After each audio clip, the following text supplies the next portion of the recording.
So they dropped a little 12-minute trailer of Marriage Boot Camp Hip Hop Edition. Let's take a gander.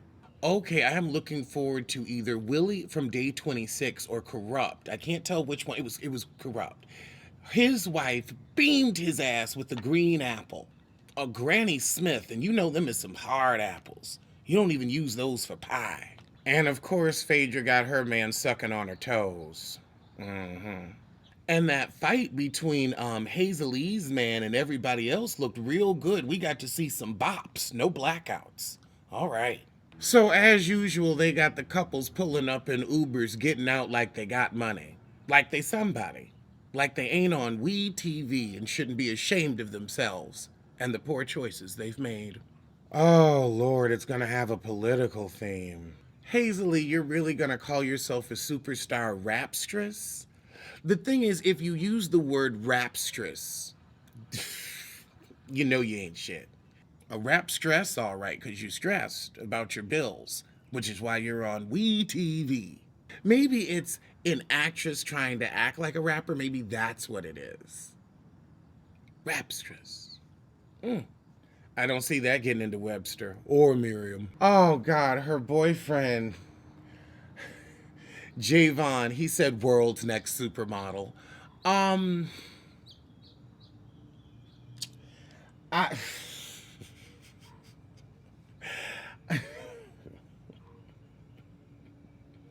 I get a verse bottom tee. And then Hazel Lee gonna laugh at the supermodel, and it's like, okay, well, if you don't believe in your man, why you with him? Is he in it for you or the clout? You don't have clout. You have a nose. Even after all that surgery, it's still just misshapen. He's 25 and she is 40. 40. This is your life at 40. Ooh, girl. Mm. Now that's sorry. Okay, now we got Corrupt and Young Bay. And this is our substance abuse plotline. So the first thing Corrupt do when he get there is make a beeline for the bar, much to Tony's chagrin. I'm sorry, Young Bay. Oh, he just cheated right before marriage boot camp. And you think things are gonna change? Then again, you don't think. Child, now we got Willie Taylor and his accolades. Ooh. I mean, they always try to big you up here, but all they could say is lead vocalist of Day 26 and songwriter for Jagged Edge and Genuine. Don't sound like much. Sounds like y'all should have been pulling up in a Pinto. Now, Shonda, you've been putting up with his shit since Lovin' Hip Hop, so you clearly like to be cheated on. Shonda said, well, how do you expect me to respect you if you keep cheating? If he keeps cheating and you keep letting him get away with it, who's the one who doesn't respect who? Sounds like you don't respect yourself. And you're looking for him to give you the respect you need to give yourself. That's why you can't find it. He ain't got it, it's in you. I don't even know if I believe that there is any cheat-tay. I think these are rumors that they keep going to keep a booking here or there. This gives me a contrived fight. Like, we need the mortgage, let's play with the marriage. Oh, and we've got a little cross plot line. Hazely and Shonda already have beef. That cheap D-grade beef. So Hazely already starts up with Shonda. You! Don't you me. Oh no, I'm gonna you.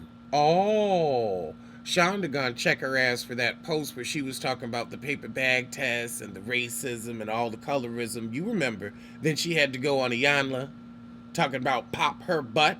Pop her butt. Now we got Phaedra. They gonna call her a best-selling author. What book? What book?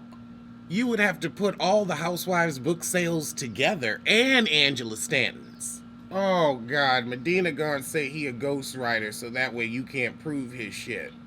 And I guess he's been on a show here or there. They contrive too because they gonna say their problem is sex. Not with hot puss head Dr. Phaedra. Please. Phaedra, you're an overachiever, then why don't you go back to practicing law? Oh, Lord, Hazel, you really gonna call yourself, much less Phaedra, A-list? A-list? You're on a list, all right. The shit list. Oh, God, and now we've got Worthless to Harry, and I don't know how she got 2 million Instagram followers. She ain't that cute, or interesting, or smart. And she with some guy Vado. Oh, he's a rapper with some hits on the Billboard under 50. She gonna say after a decade and a half, I woke up one day. No, after you chased Joe Budden's ass around being the ex and thotting and bopping all over the city, then coming back on Love and Hip Hop to defend your title as the ex, you said, well, let me get on another show since I ain't got plotline to first over here and I'm looking as desperate as I am. Oh, Lord. Y'all are baggage, all right. Baggage for the show. I think they would have been fine without you. Now, Hazel and Shonda getting back into it over the social media comments, and that's where the shit ends. I'll be watching, but I won't be enjoying. So after the girls go to pick out toys to play in their pussies in, we got Kim. Old grand dragon ass Kim. Don't nobody want to look at this. I agree with Nene, she a low down monkey with a wig on. Oh, the heifer talking about being pregnant? I don't give a shit. So now we got Cynthia calling Nene telling her child 50 people showed up today to get scammed by the Bailey agency. Did you make any coin? And Nene said, well, I gotta meet up with Sheree because Sheree saying I'm taking money out of her pocket so I can fix my teeth. Meanwhile, she's homeless. And Nene said, we ain't talking about nothing but $200. Although you sure were arguing about small money last year when Greg borrowed $500 from Dwight behind your back for a spades game and then gonna tell him I would give him back $700 if I won. I lost. I'm sorry, there was some spades game secret sissy shit going on. Cause ain't no grown man borrowing $500 from no other grown, not $500. The fuck? Then again, Greg the type of man who looked like he might need to borrow $5 from you so he can get a gallon of gas to get home. Or hell, $5 to fill up his gas can because he walked to the station. Oh Lord, so now we got Candy and Phaedra talking about her faux funeral interest. You ain't done nothing with a dead body. The only thing dead about you is your career. Your law career and your entertainment careers. So I guess you do have two dead bodies on your hands, but you keep them above the ground and stinking. It's time to lay them to rest. Phaedra called Candy the dildo girl. Award-winning producer, dildo girl. I mean, that's what she is. You see, now Candy wants to be referred to as an intimate luxury specialist. You was selling cheap dildos that you could get at anybody's, not even pleasure chest, one of them lingerie store where the mannequins got big bust. Like, you're the girl where you get like some bachelorette shit. It ain't nothing that's gonna last past the honeymoon. Oh God, Phaedra's pretending to do a funeral. Fast the fuck forward. All right, now we've got the best part of the episode, Nene confronting Sheree with her new chompers. Nene said, Sheree is jealous of me. I know that for a fact. With that dried possum on her head. It's playing possum, because that shit's alive. Sheree thinks the amount of success Nene's had has gone to her head.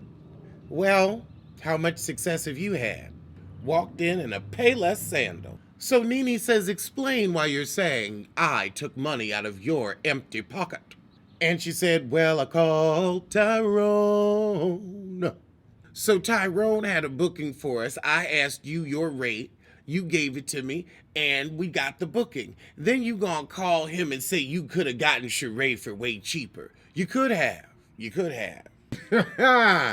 And then Sheree says black women don't support each other, and Nene says, okay, Star Jones. Oh, goodness, and you know how Nene gets when you don't believe her, so you've known me for a lot of years, and you don't know Tyrone, but you're gonna take what he said and believe. It's like Nene to her core. Girl, and Sheree pulled out this tiny little prepaid BlackBerry, and she said, let's call Tyrone now. Okay, now Nene calling Diana. Nene did not want her to call Tyrone, though. Now, wait a minute. Diana is your friend or your booking assistant? I'm confused. Because now you're saying, oh, he only spoke to Diana. He never spoke to me. And here we go. While you were running your mouth to him, I was running to the bank, sweetie, cashing Trump checks. I am rich. I don't need anything from you. You're the one losing houses and cars, sweetheart. Nene was like, you know what? I am done. I feel like Sheree was gonna stick to her lie and Nene was gonna stick to hers. So what's the point? If you're rich, you should get your teeth done. They're done. They're done. They're done. But remember, I knew you when you had the rotten teeth and that missing bottom. Veneers, honey. $50,000 chiclets. You are jealous about it. And I believe she was. Sheree running out. Your first car was repoed. Well, the Aston Martin was taken by the lawyers. And what are you driving now? To and from your mold-filled edifice that they say you don't even live in. And of course, Cynthia coming over to smooth Nene's possum because Sheree really believed this man. And Cynthia's telling Nene everything she wants to hear and everything that's true. It is a jealousy and a mean-spiritedness. And that's why Sheree lost at life. Cynthia, Nene doesn't have a soft, sensitive side. She can't take accountability for her actions. So, child, that's where the shit in. But I'ma see you soon for something.